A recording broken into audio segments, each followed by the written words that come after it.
Vous écoutez un podcast cinéma du Centre des Arts d'Enghien-les-Bains. Oui, bonsoir, merci beaucoup d'être là. Effectivement, alors là encore, je pense que beaucoup d'entre vous ont déjà vu The Apartment. À chaque fois, l'intérêt, c'est quand même de le voir en vrai, en grand. Ce sera évidemment a fortiori le cas pour les comédies musicales. Hein, c'est très important. On voit des choses dans les films, je trouve, qu'on ne voit pas quand on les voit en petit.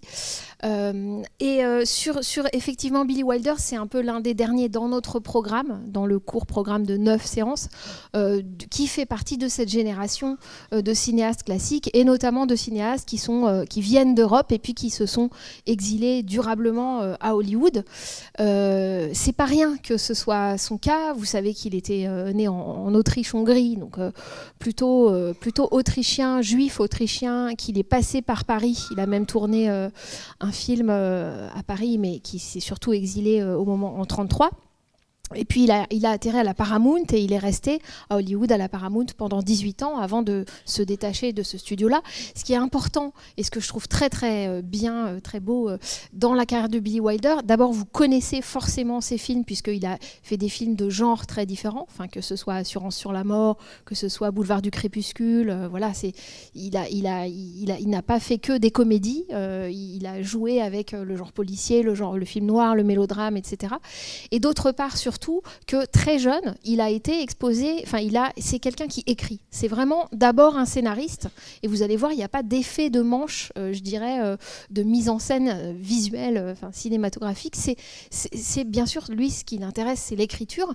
Et d'ailleurs, il a d'abord été, quand il est passé par Berlin, puisque assez jeune, il a quitté sa Galicie natale, qui est aujourd'hui en Pologne d'ailleurs, pour vivre à Berlin. Donc, il était amateur de jazz, il a été journaliste. Vous allez voir que c'est pas rien non plus pour ce film aussi d'avoir été journaliste et surtout pendant 2 ans, donc de 27 à 29, il a écrit, on était encore à la période muette, il a écrit en tant que ghostwriter, comment on appelle ça, on doit plus dire nègre, donc écrivain qui écrit pour quelqu'un d'autre. Il a écrit plus de 200 scénarios. Donc vous voyez, il avait même pas, il était dans la vingtaine, quoi. Il avait 20 et quelques années. Donc quand il arrive à Hollywood, il parle pas du tout bien anglais.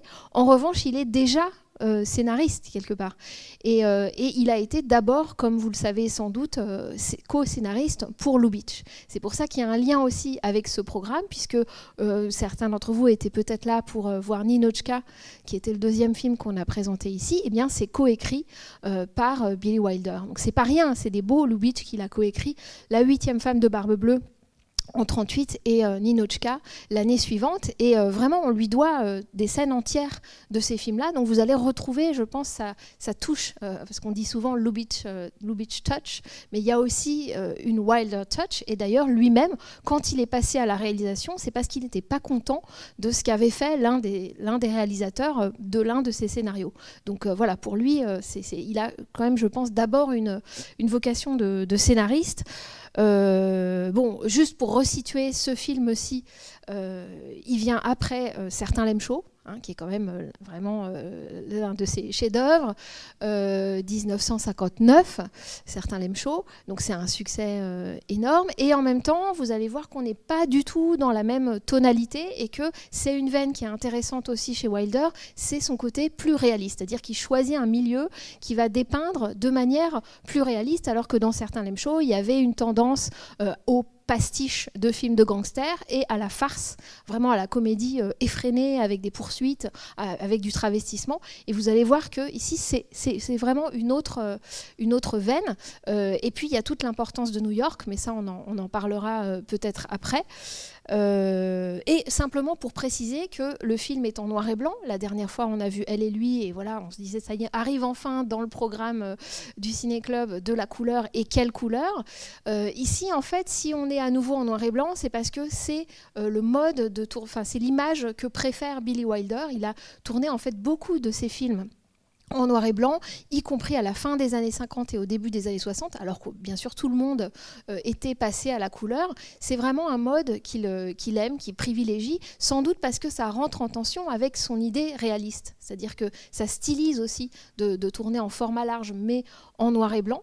Il y a un classicisme comme ça qu'il a, un goût classique du noir et blanc, sauf si vous pensez à Irma la Douce, que vous avez peut-être vu, avec également Jack Lemmon et Shirley MacLaine, qui va tourner quelques années après La Garçonnière. Là, au contraire, on a des couleurs, et même des couleurs assez pétantes, du vert. Enfin. Et finalement, c'est justement l'un de ces films qui se termine sur un mariage et un accouchement dans une église, alors que Billy Wilder est connu pour être plutôt un pessimiste. Donc, c'est pas un hasard, à mon avis, s'il a choisi la couleur quand, pour lui, ce happy end était presque quelque chose de fantastique. Donc voilà. Donc, La Garçonnière, je vous propose qu'on le voit d'abord, et puis j'espère que vous resterez, même si le film est un petit peu long, et qu'on en discutera, et qu'on abordera aussi peut-être sa filiation, parce qu'il y a eu beaucoup de gens qui se sont inspirés de ce film, qui lui-même s'inspirait d'un autre film. Mais là, je deviens un petit peu hermétique. Donc peut-être on voit d'abord le film, et puis on en parle après. Bon film. Alors, je disais que Billy Wilder n'était pas quelqu'un qui aimait faire des mises en scène très très visibles, des effets de manche cinématographiques, et qu'il était plutôt intéressé par le récit, la façon de raconter. C'est vrai que c'est très... Et puis les dialogues aussi, qui étaient surtout l'œuvre de son co-scénariste, mais il faisait quand même tout ça à deux. En réalité, quand même, quand on fait du cinéma, il n'y a pas que l'aspect, disons, post-production et idée de mise en scène. Ça commence par le décor. Donc dans l'écriture, à l'étape de l'écriture, je pense qu'il a tout un travail justement sur ce décor. D'abord, et c'est un lien avec le film qu'on avait montré ici la dernière fois, Elle et lui, si vous êtes venu le voir de Léo Macaré, vous aurez noté bien sûr que ça se passe à New York. C'est pas le seul point commun avec Elle et lui. Je pense que l'autre point commun, c'est aussi l'effet de bascule qui se produit entre la comédie et le mélodrame. Et on va peut-être y revenir. En tout cas, voilà. Même Billy Wilder disait, mais au fond, j'ai jamais envisagé ce film comme une comédie. Alors que nous, on l'envisage peut-être plus, d'autant plus si on a vu certains Lem Show avec Jack Lemmon. Et Jack Lemmon, l'acteur, porte quand même quelque chose de la comédie dans l'expressivité de son corps et de la rapidité et de son visage et la façon dont il parle. Mais en tout cas, donc, les deux se passent à New York. Et si vous vous souvenez, la dernière fois, j'avais un petit peu parlé de la tension entre la verticalité de cette ville de New York, de ces gratte-ciel, et puis qui est associée à l'amour idéal, la hauteur, hein, au plus près du paradis. C'était dans Elle et lui, ce point de rendez-vous en haut de l'Empire State Building. Et puis donc cette tension avec les réalités de la vie quotidienne, et notamment les réalités économiques et de ce que c'est que se mettre en couple. Ça veut dire qu'il y en a au moins un qui doit travailler, et que du coup ça complique les choses. Et il me semble qu'il y a aussi ce questionnement, et c'est pas un hasard si ça se passe à New York.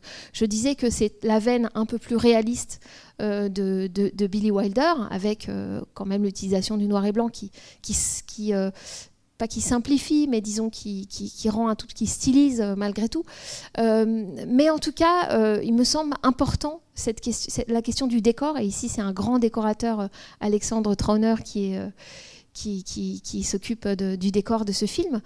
C'est donc le contraste entre la vie de bureau et l'appartement, entre ce quartier voilà, des 31 000 et quelques employés de cette énorme compagnie Consolidated Life, qui sonne quand même un petit peu comme le nom de cette compagnie d'assurance, quand même comme une ironie par rapport à cette vie pas si solide qu'a le personnage de Cissy Baxter. Donc il y a ce grand building qui nous est montré au départ. Et alors je vous avais amené un petit extrait d'un autre film qui a inspiré Billy Wilder, et qui est un film que moi je trouve très très beau, que vous avez peut-être vu, qui s'appelle La Foule, The Crowd. On est à la fin de la période du muet. C'est un film tourné en 1927 de King Vidor. Et c'est l'histoire, c'est vraiment un film sur quelqu'un qui arrive aux États-Unis avec des grands espoirs de réussite sociale. Et vous savez très bien comment on arrivait aux États-Unis à l'époque, c'est-à-dire avant les années 60, on arrivait par bateau. Et donc, on arrivait par New York aux États-Unis et on voyait la skyline, les gratte-ciel de New York. Alors, l'Empire State Building, c'est un petit peu après, c'est 31-32, la construction. Mais on voyait en tout cas cette ligne de building. Et voilà, il y avait c'était un point d'entrée vers le rêve américain. Et on voit ça déjà en 1917 dans The Immigrant, l'émigrant de Charlie Chaplin, où il arrive donc également par bateau, il voit la Statue de la Liberté, il y a un carton qui dit enfin on arrive au pays de la liberté, et puis l'étape suivante, le plan suivant, et ben non, c'est les gens de Ellis Island qui montent à bord du bateau et qui mettent une corde autour des gens. Alors dans la foule, c'est John Sims, c'est quelqu'un qui est sur le bateau, qui est sûr qu'il va sortir de la foule. Il est sûr que c'est quelqu'un d'exceptionnel puisqu'il vient d'Europe, mais il est né un 4 juillet, jour de la fête nationale américaine, et donc son père lui a prédit un avenir brillant. Et je veux juste vous montrer un tout petit extrait du film qui est donc son arrivée à New York et comment New York est montré par King Vidor dans ce film donc de 1927.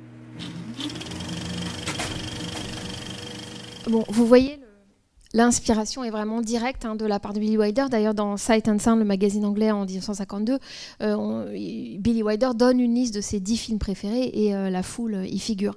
Ça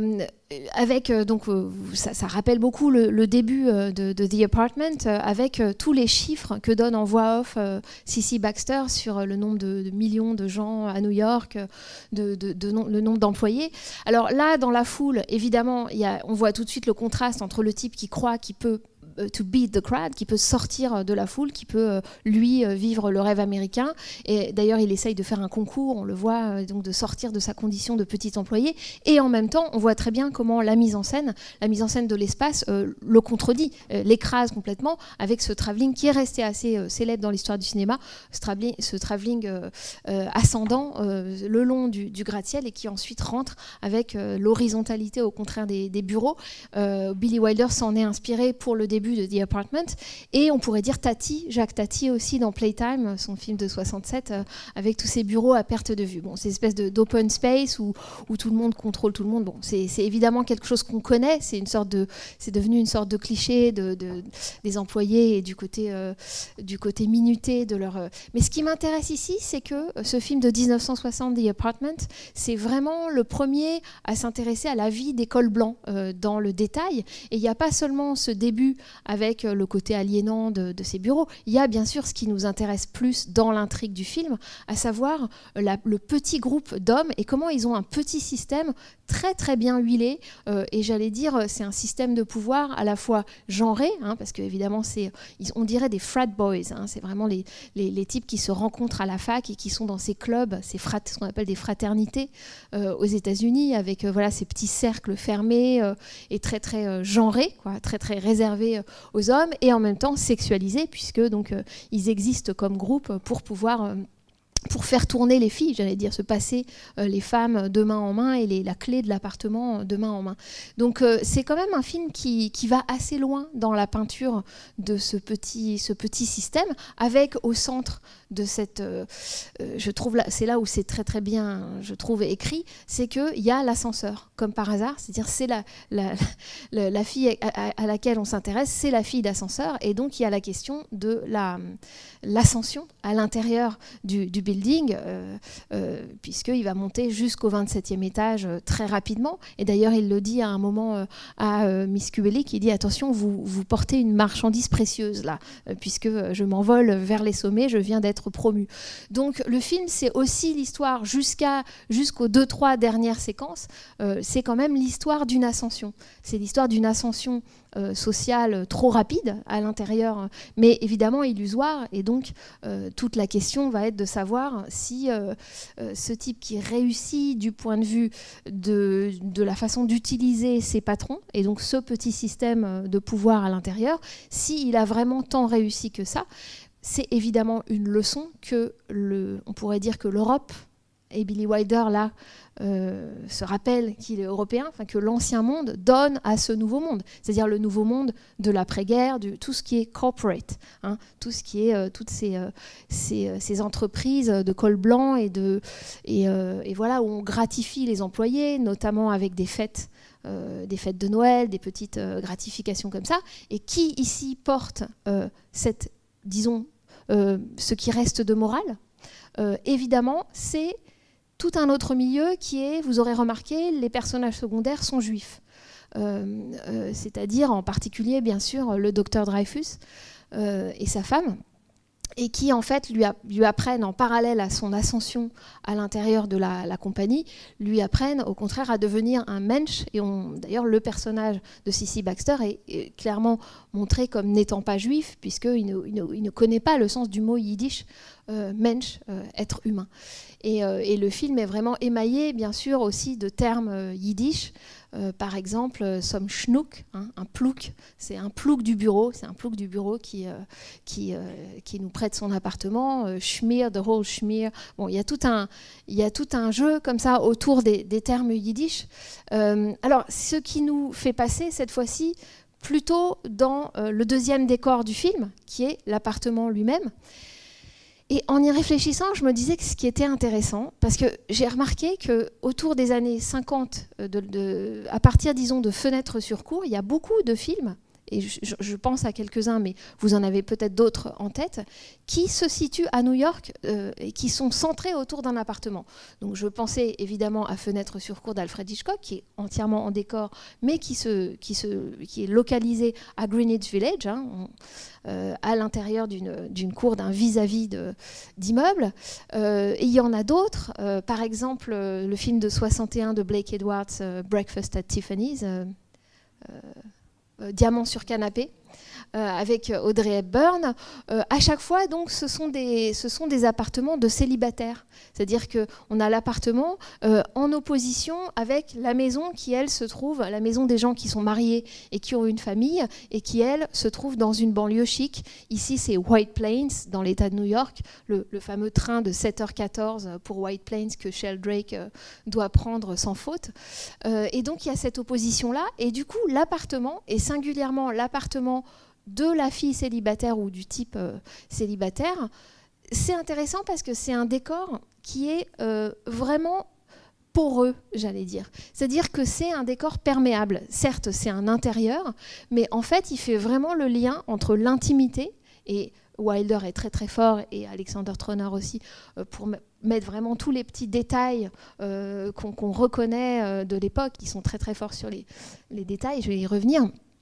Mais en tout cas, donc, le lien entre cette intimité-là du type qui vit seul et en même temps la communauté. Et alors que ce soit dans Breakfast at Tiffany's, on sait qu'elle se lève, elle boit du champagne au petit déjeuner. Enfin bon, il y a tout un... que ce soit dans Fenêtre sur cour, où finalement le type qui est handicapé parce qu'il a eu un accident, finalement il va ne pas arrêter de regarder la vie de ses voisins. Donc c'est censé être des espaces privés, mais c'est autant de petits téléviseurs qu'il a, de petites ouvertures sur des histoires qui ne sont pas les siennes. Et donc à chaque fois dans ces appartements, je me disais qu'il y avait ce côté très poreux ou perméable à l'extérieur. Et évidemment là c'est au centre du récit, puisque comme dit Cissy Baxter, ça ferme jamais chez Buddy Boy, quoi. C'est toujours vous êtes chez vous, chez moi, etc. Évidemment, dans le parcours du personnage dans le film, on voit très bien, assez rapidement, que c'est une violation de son intimité. C'est-à-dire que c'est un manque de respect qu'il a envers lui-même. Et très souvent chez Billy Wilder, on part avec des personnages qui sont comme ça, des humiliés, qui sont... Ici, je trouve que le personnage qui fait jouer à Jack Lemmon, qu'il avait donc fait jouer pour la première fois dans certains Lem Show et qui va refaire jouer pendant 5 films, donc il a vraiment été particulièrement accroché par cet acteur, c'est justement la capacité qu'il a à jouer quelqu'un qui n'est pas complètement, pour autant, je crois, la victime jusqu'au bout. C'est-à-dire que ça ne marcherait pas s'il jouait le type vraiment benet. Complètement. Donc il a cette espèce de façon d'être à la fois humilié, mais en même temps d'avoir cette exigence morale, que je trouve particulièrement réjouissante. Mais en tout cas, il part cette dévirilisation, on pourrait dire. Donc on a d'un côté les types du bureau qui ont le pouvoir et qui insistent là-dessus et qui sont très très hommes dans le rôle qu'il joue. Et puis lui qui est, alors quand je dis dévirilisé, c'est que quand même on l'appelle ma mère, vous vous souvenez, quand le Dobish vient et dit bah oui c'est l'appartement de ma mère, et puis il dit bah si ma mère dit quelque chose, de toute façon elle sera virée hein, dès demain matin. Et puis ensuite on l'appelle plusieurs fois the nurse, l'infirmière. Donc il est vraiment placé du côté du féminin, en tout cas de manière évidemment dans les rôles traditionnels. Mais moi en tout cas c'est une des choses que je trouve très très réussie dans le film, c'est ces deux espaces et comment ils sont en fait emboîtés, même s'ils ne sont pas emboîtés dans la ville, mais comment dans le petit système de pouvoir et de clés qui circulent, c'est ces deux espaces, l'un complètement impersonnel et voilà, très très haut, et puis l'autre beaucoup plus poreux, beaucoup plus intime, mais aussi beaucoup plus trompeur, puisqu'il y a tout le malentendu sur le fait que lui serait un Don Juan, un tombeur, et qui est évidemment très drôle. C'est pour ça que le film est quand même aussi une comédie.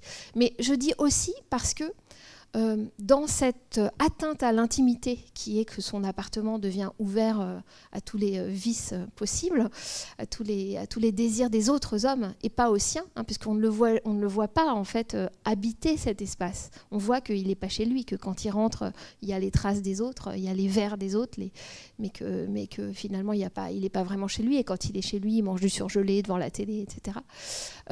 Toute cette peinture-là, je trouve qu'elle renvoie quand même aussi, c'est là où le film est bien brodé, au rapport au corps. Je ne sais pas si ça vous frappe ou pas.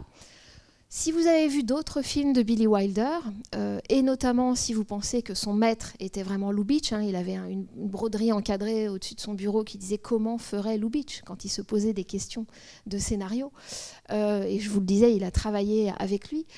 La différence quand même entre Wilder et Lubitsch, l'une des différences, c'est que c'est beaucoup plus cru.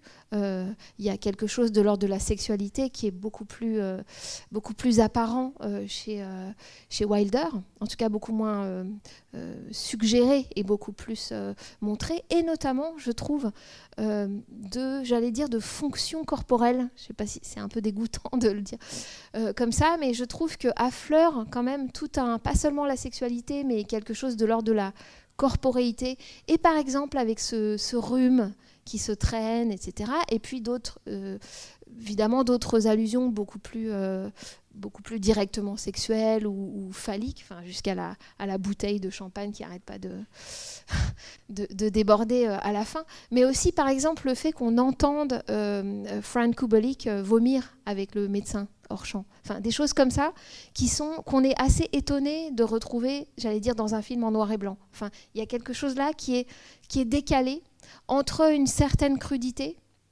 On est seulement en 1960, mais on est aussi en noir et blanc, et il y a un classicisme du récit et un romantisme aussi qui est porté par le personnage de Fran Kubelik et la musique qui l'accompagne.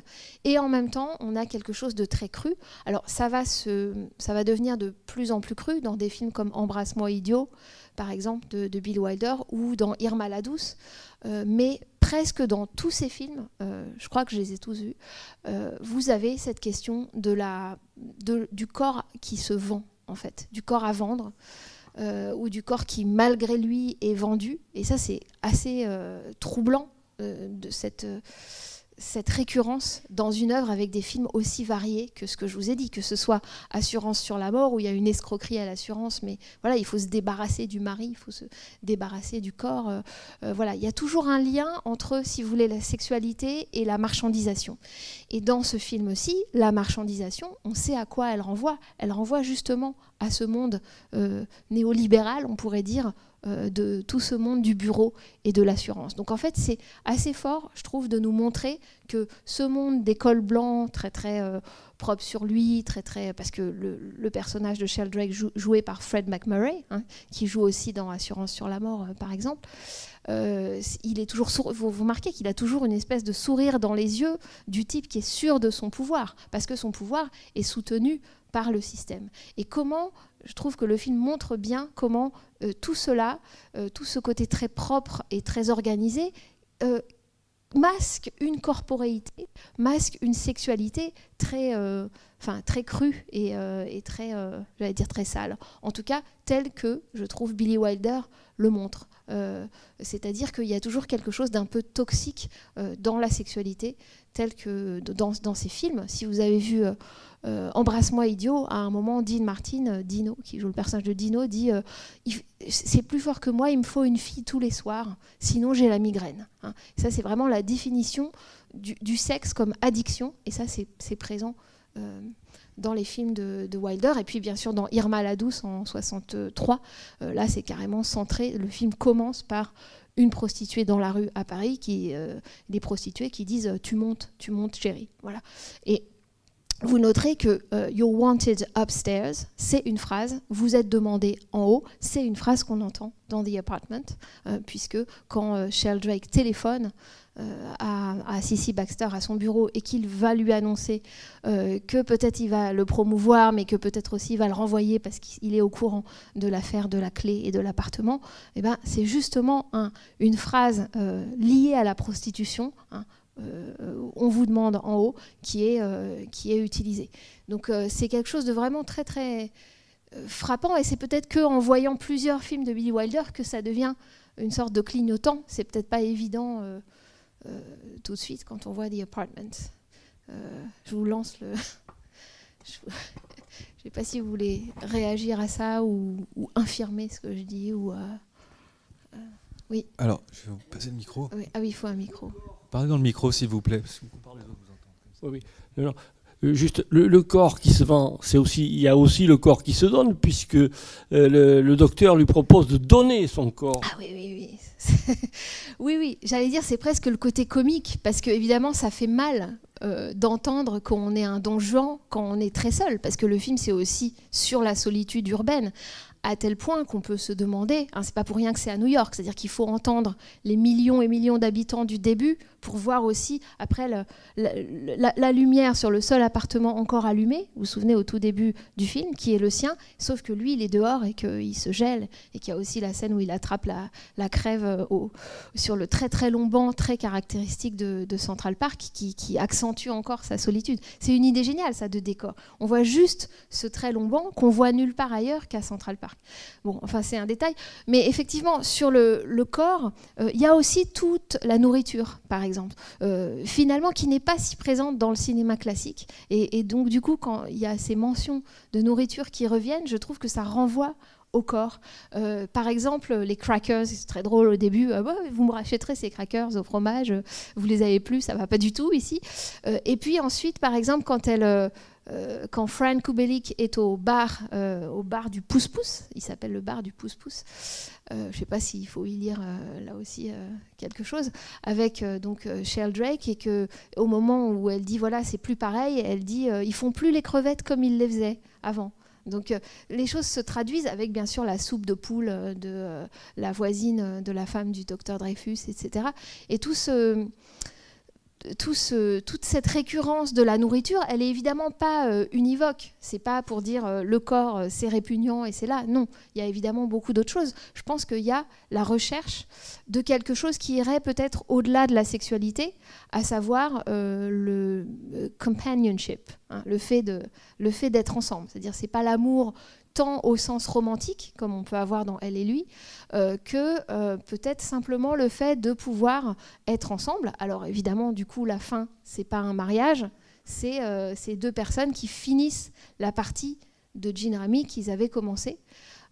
C'est peut-être moins ce qu'on attend comme happy end, mais c'est justement ça, le fait de togetherness, le fait d'être ensemble. Il le dit à un moment, Cissy Baxter, il dit moi c'est mon truc, le togetherness, le fait d'être ensemble.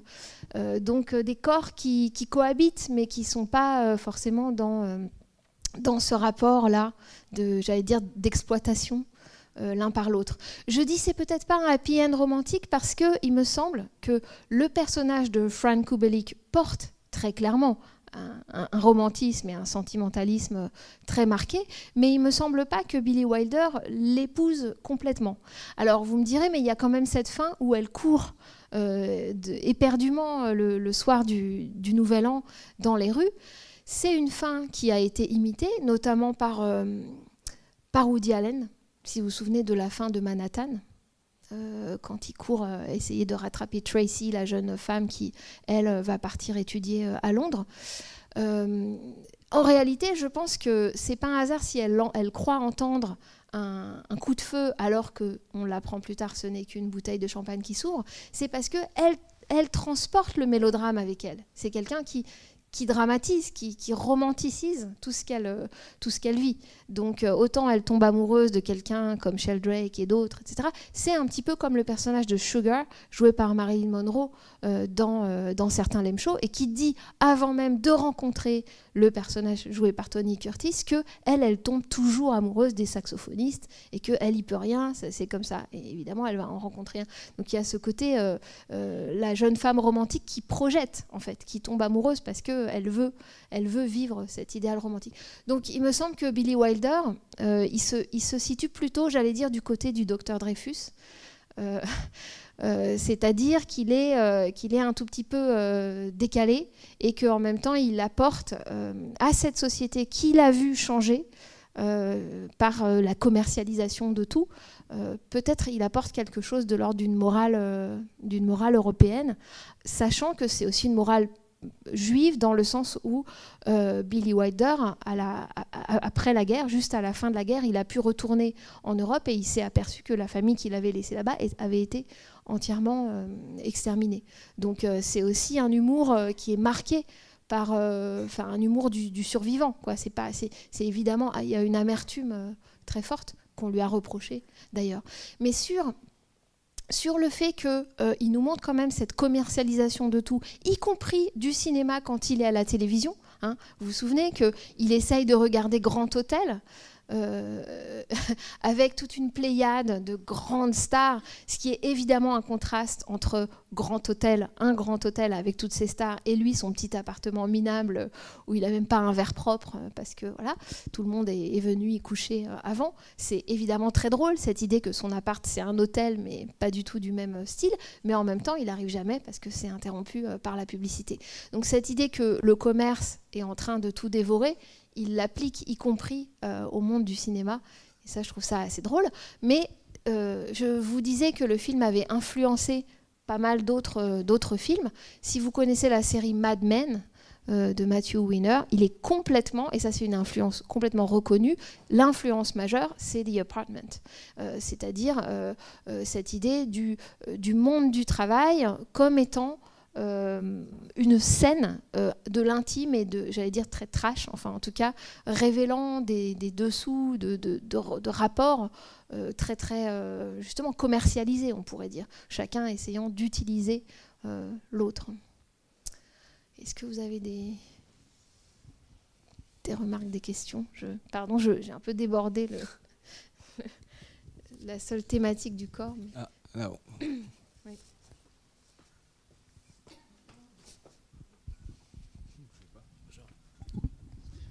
Oui, bah justement, quelques réflexions par rapport au thème de l'argent, du sexe et tout ça. On peut dire aussi, il me semble, dans ce film-là, qu'effectivement, le personnage donc, de Jack Lemmon, en fait, les autres hommes, en fait, achètent sa non-sexualité, en fait. Il y a quelque chose qui est assez troublant aussi là-dedans. En fait, il est lui-même une forme de prostituée, justement, parce qu'il ne peut pas aller sur ce terrain-là. Et il est acheté de ce côté-là. Après, en termes d'ambiance, etc., même si sur l'autre côté, on était beaucoup plus sur la comédie, ça fait quand même beaucoup penser aussi à ces temps de réflexion. Ne serait-ce que déjà, physiquement, Tom Ewell et Jack Lemmon, ils ont quand même une manière de s'exprimer, et puis tout le lien avec l'appartement, et puis après avec ce rapport. C'est de ces films d'appartement. Absolument. Hein. Et en fait aussi, ce que je voulais dire, c'est que on était sur la commercialisation. Je me souviens, il y a un moment donné, elle dit à propos d'elle-même, comment dit-on quand quelqu'un a toujours des accidents de voiture? Moi, j'ai la même chose avec les hommes. Donc, en fait, il y a encore aussi ce rapport entre la commercialisation à travers l'assurance, hein, puisqu'on est quand même dans une boîte d'assurance où, en fait, tout s'achète, y compris la vie et tout ce qui va derrière. Et en fait, on ramène tout à ça. Puis après, évidemment, il y a Fred McMurray aussi dans ce rôle-là, qui était quand même le héros de Assurance sur la mort. Donc on voit bien que tous ces liens-là sont très forts.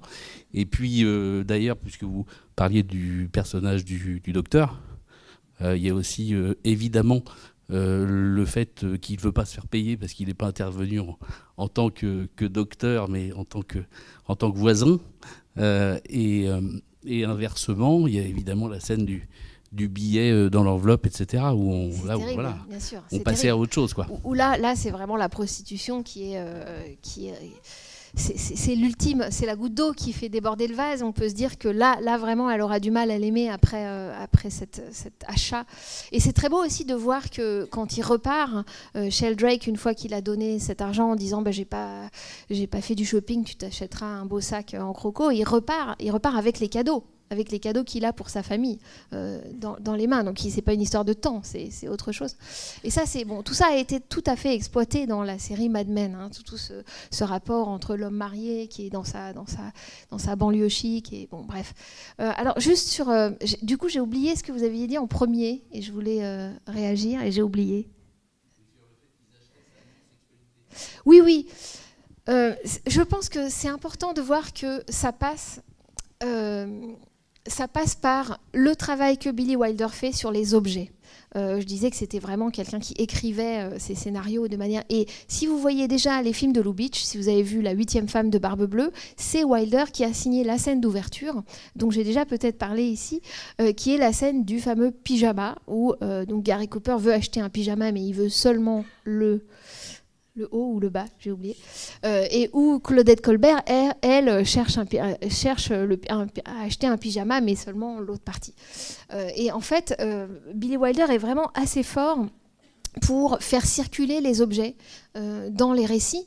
Et il me semble, il y a des choses un petit peu mignonnes ou charmantes ou anecdotiques, comme on pourrait dire comme la raquette, ici, qui sert de passoire, mais c'est pas tellement ça. C'est-à-dire la raquette, on pourrait dire l'instrument du bachelor, voilà, qui fait ses parties de tennis, mais en fait, lui, c'est plutôt quelqu'un qu'on associe à la cuisine. Donc c'est aussi la promesse d'une conjugalité ou de sa féminisation, là, c'est ce côté plus féminin, disons, du personnage.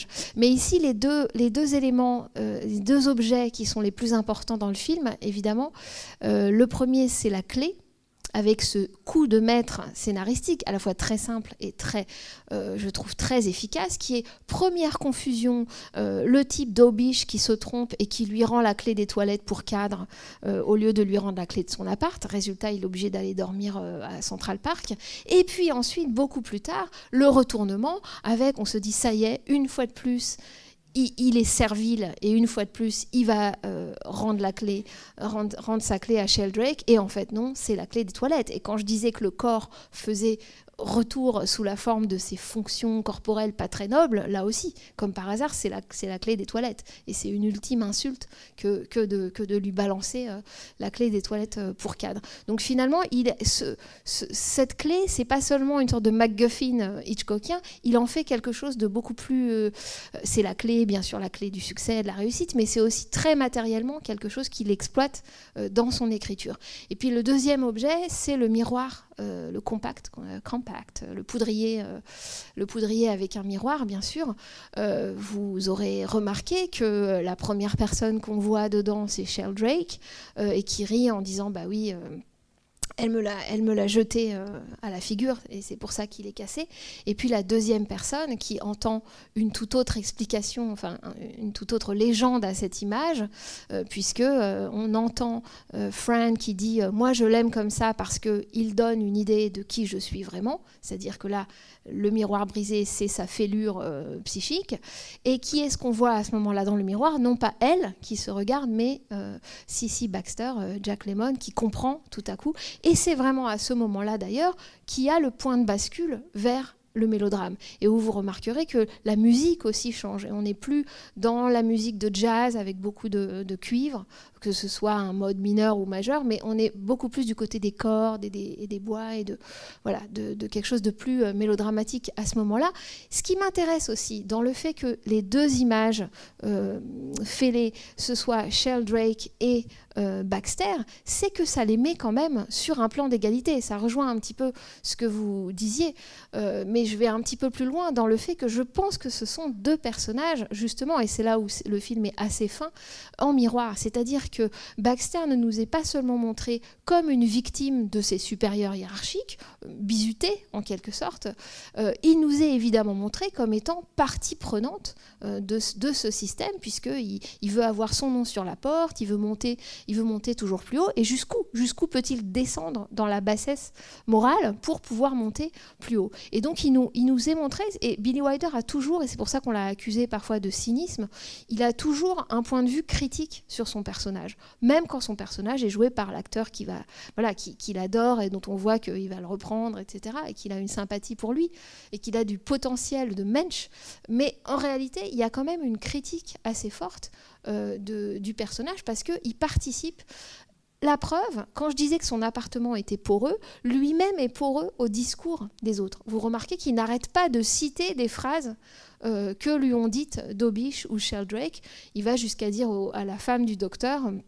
Bah oui, ces filles, hein, c'est fou, vous les fréquentez, puis elle croit que vous allez les épouser. Donc il cite exactement les phrases qu'on lui a données. Il cite aussi la phrase de Sheldrake à Fran quand ils sont dans le bureau lors de la fête de Noël, et qui lui dit, vous savez, si ça se trouve, je peux vous parler de vous en bien, parce que Sheldrake et moi, on est comme ça, et donc je vais pouvoir vous faire avoir un meilleur poste que celui d'opérateur d'ascenseur. Donc on voit que lui-même reproduit évidemment ce système. Et je trouve que ça, c'est effectivement assez glaçant. C'est-à-dire qu'on ne peut pas se raccrocher à un personnage qui serait uniquement victimisé. Il fait partie de ce système-là, et il faut évidemment un sursaut moral. Il faut ce coup de la clé qui est un coup de maître, moi je trouve, du point de vue du scénario, pour retourner, pour que vraiment, enfin, il refuse, quoi. Mais en tout cas, ça passe à chaque fois par ces petits détails. Et il y a dans le film vraiment tout un travail, je trouve, d'accessoires très poussé. Oui, le chapeau, qui est aussi un attribut de pouvoir, et en même temps, il le met, il y a l'un des premiers vrais gros plans sur lui, et il est ridicule en même temps. Il aime beaucoup travestir Jack Lemmon. Alors c'était évidemment le cas dans certains Lem Show. Il allait très loin dans le fait de justement le faire se départir de sa virilité, au point qu'il ne sait plus du tout où il en est du point de vue du genre, Jack Lemmon, dans certains Lem Show, alors que Tony Curtis sait très bien quand est-ce qu'il doit enlever ses habits et remettre les autres et jouer les séducteurs. Jack Lemmon, c'est beaucoup plus brouillable et poreux comme frontière. Et puis oui, jusqu'à l'extrême, jusqu'à la toute fin. On va peut-être pas juste la citer, parce que je sais pas, peut-être que d'autres gens, mais effectivement, c'est-à-dire lui, il est affecté par le travestissement, et il n'en revient pas si facilement. Et je pense que c'est ça la qualité de l'acteur Jack Lemmon, c'est-à-dire que c'est justement quelqu'un de poreux, d'affectable, parce qu'il faut un acteur comme ça pour montrer quelqu'un qui change. Sinon, on n'est que du côté du burlesque. Et on voit bien qu'il a un potentiel burlesque, et quand il a le chapeau, on voit, il y a tout un monde burlesque qui apparaît. Et en même temps, s'il avait que ça, je pense que le film serait un échec. Donc il faut vraiment être sur plusieurs registres à la fois. Sachant qu'il y a aussi quand même donc le romantisme sentimentalisme même, porté par Shirley MacLaine. Alors Shirley MacLaine, on l'avait vu pour la première fois dans Mais qui a tué Harry de Hitchcock en 54 ou 55. Elle a ce côté tout à fait adorable, de parfaite petite frimousse. Et en même temps, on l'a vu aussi un peu plus tard dans le très beau film de Minnelli, Comme un torrent. Some Came Running, où elle joue Ginny, qui est exactement un personnage comme ça, c'est-à-dire d'amoureuse beaucoup trop sentimentale, et qui jette son dévolu sur évidemment quelqu'un qui ne peut pas répondre à cet amour. Et je trouve assez intéressant que Wilder s'intéresse à des visages d'actrices qui sont un peu les nouveaux visages du cinéma, c'est-à-dire on est dans l'articulation de l'époque classique et de l'après, puisque il va tourner en 54 avec Audrey Hepburn, que ce soit Ariane, puis ensuite en 57 Sabrina, ou l'inverse, je sais plus, je sais jamais les dates. Donc, et un visage qui est vraiment plutôt un visage de femme-enfant, on pourrait dire, mais en tout cas, peut-être le mot enfant est pas, mais en tout cas un visage moderne. Et là, pareil, Shirley MacLaine avec les cheveux courts, c'est presque autre chose. C'est la modernité qui s'invite dans cette autre génération. Je trouve intéressant que Wilder ait à chaque fois choisi des actrices. Il y a un texte de Roland Barthes sur le visage au cinéma où il oppose le visage de Garbo et le visage, donc tout ce côté classique, presque masque, et le visage de quelqu'un comme Audrey Hepburn qu'il appelle un événement. Son visage, c'est pas un masque, c'est pas de la sculpture, c'est plutôt de l'ordre de l'événement. Je trouve que là, on a aussi ça avec le visage de Shirley MacLaine. Vous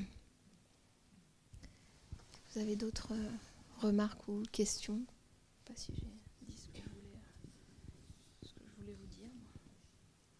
Moi, je me demandais si les couronnes qu'il y a... Attendez, je vais quand même vous donner le micro parce que c'est comme on enregistre. Une petite Les seconde. couronnes, s'il vous plaît. ah oui, Voilà. la fête. Ça serait gentil. Merci.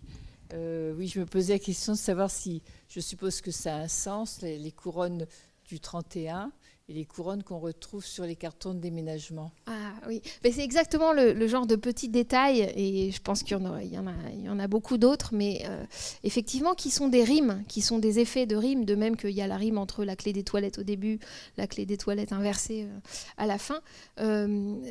Plutôt qu'une symbolique réellement, je pense que c'est des petites choses qui sont extrêmement satisfaisantes pour nous, spectateurs, parce que quand je parlais de réalisme, c'est pas au sens documentaire, c'est justement ça qui construit une cohérence du monde du film.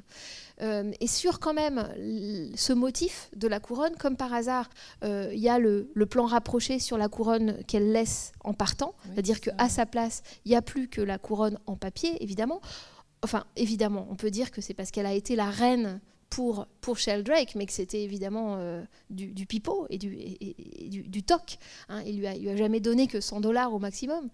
Et puis, le fait que, finalement, à la fin, c'est « je suis seul », dit-il, bah tiens, moi aussi. Et on peut d'ailleurs se demander si cette fin est si heureuse, parce que est-ce que deux perdus font un trouvé, quoi. C'est pas évident. On a deux personnages qui ont été virés, qui n'ont pas de boulot, qui doivent déménager. Donc, mais en tout cas, à chaque fois, c'est de l'ordre de la rupture. Elle part du bar où elle était avec Sheldrake. On entend la chanson que nous on appelle Ce n'est qu'un au revoir, mais qui est une autre chanson en anglais, mais qui est quand même de dire au revoir à l'année qui précède pour passer dans l'autre. Donc il y a cette rupture-là. Et puis il y a la rupture aussi à la fin où il a fait ses cartons et c'est aussi une autre vie qui se... Donc voilà, on peut y trouver ce lien. Mais on peut peut-être y voir autre chose aussi. Hein. Je ne dis pas qu'il y a une interprétation. Mais en tout cas, les motifs sont jamais gratuits parce qu'il aime ça. Il aime à l'évidence ce travail sur les objets et sur les détails. De même qu'il y a une forme de rime avec, quand je disais le poudrier avec le miroir, quand elle va prendre les cachets dans la salle de bain, vous voyez bien qu'on la voit. C'est pas un gros plan sur sa main, c'est un gros plan, c'est le miroir grossissant pour se raser et on voit la main avec les cachets dedans. Donc il y a cette espèce de... Ça fait que ce monde du film, je trouve, persiste en nous, en fait. Ce travail-là de broderie, voilà. Pour moi, c'est ça qui fait aussi le cinéma classique. C'est pas un reflet du réel, c'est pas documentaire, et en même temps, ça existe et ça consiste pour nous, quoi. Il y a peut-être d'autres détails, hein, d'ailleurs. Moi, je les ai pas tous... Je les ai pas tous notés, mais... Je sais pas, moi j'ai une question du coup par rapport à cette critique qu'il a de la société finalement très consumériste en fait des États-Unis des années 50 qui sont censés être quand même une période de prospérité et finalement comment est-ce que lui a perçu tous les mouvements de contestation dans les années 60 et finalement, parce qu'on a l'impression qu'avec ce film, quelque part, il prépare un peu, je dis pas qu'il prépare la contestation, mais il dit quand même que ça va pas. Et non, je veux dire, et par rapport à même les cinéastes, y compris qui sont venus dans les années 60, comment est-ce que lui se positionnait par rapport à ça? Alors, moi, j'ai pas l'impression qu'il regarde vers l'avenir, au sens où il y aurait une révolution possible à faire. Non, mais même après, je veux dire, Oui. comment les choses ont évolué.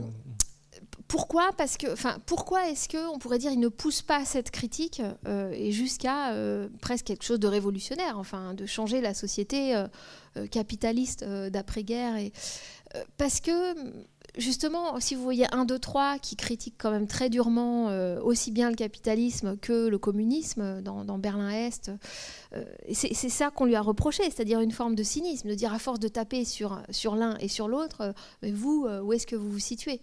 Et je pense que c'est pas un cynisme, sinon un désespoir, en fait. C'est ça que je disais sur le fait qu'il y a un humour du survivant qui fait qu'on ne peut pas croire en une révolution, me semble-t-il, qu'on ne peut pas croire aux idéologies, en fait. Et c'est aussi ça, moi, que j'aime et que vous retrouvez, par exemple, chez Jean Renoir, bizarrement, qui a été compagnon de route du Parti communiste, mais qui, en fait, ça n'a pas pris vraiment pour lui juste après le Front populaire. C'est parce que c'est des artistes qui s'aperçoivent assez vite que il y a des idéologies qui finalement, c'est du discours et c'est aussi du totalitarisme en puissance. C'est-à-dire que même une contre-propagande, une contre-idéologie va peut-être devenir totalitaire à un moment de l'histoire, quoi. Et j'ai l'impression que Billy Wilder fait partie de cette génération-là d'artistes qui ont vu ça.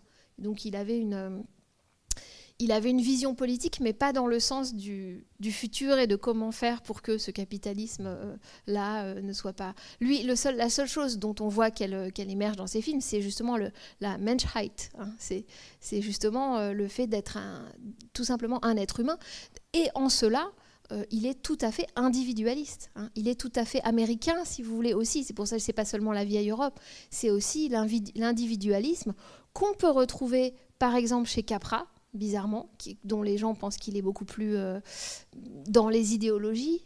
Or, c'est justement aussi quelqu'un qui s'attache à la primauté de l'individu. Et qu'on peut être manipulé d'un côté, de l'autre, tiraillé, mais qu'à la fin des fins, il n'y a que la recherche du bonheur et ça c'est quand même typiquement américain. Donc c'est pour ça que je pense que Wilder il n'est pas resté en arrière, hein. Il n'est pas resté dans l'Europe de la fin des années 20, il s'est vraiment américanisé, si vous voulez.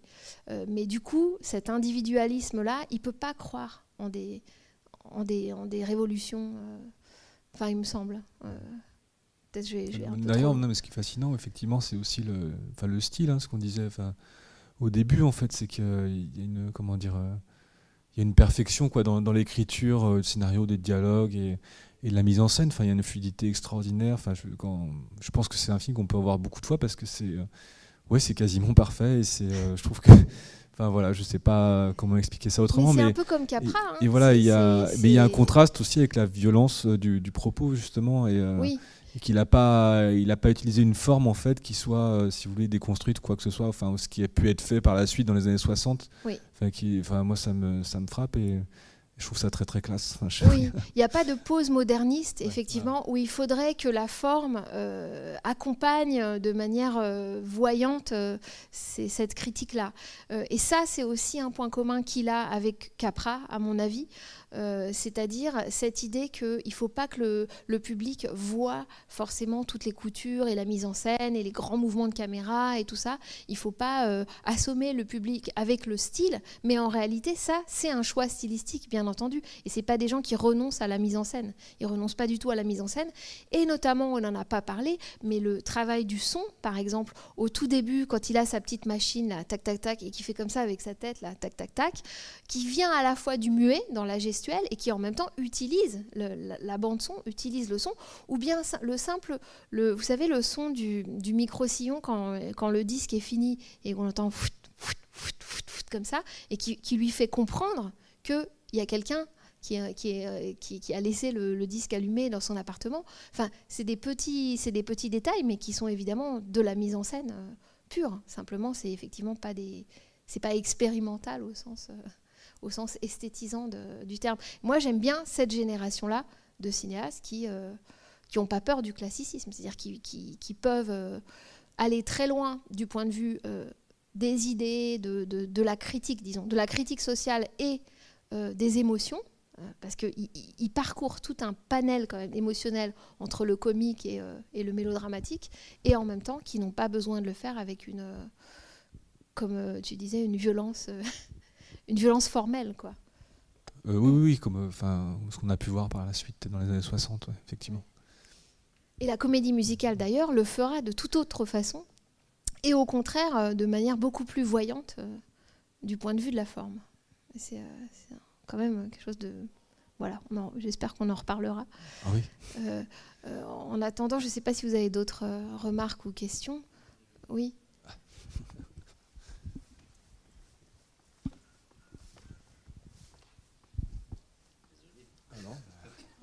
Oui, c'est fait exprès. Oui, justement, sur le volet politique, il y avait...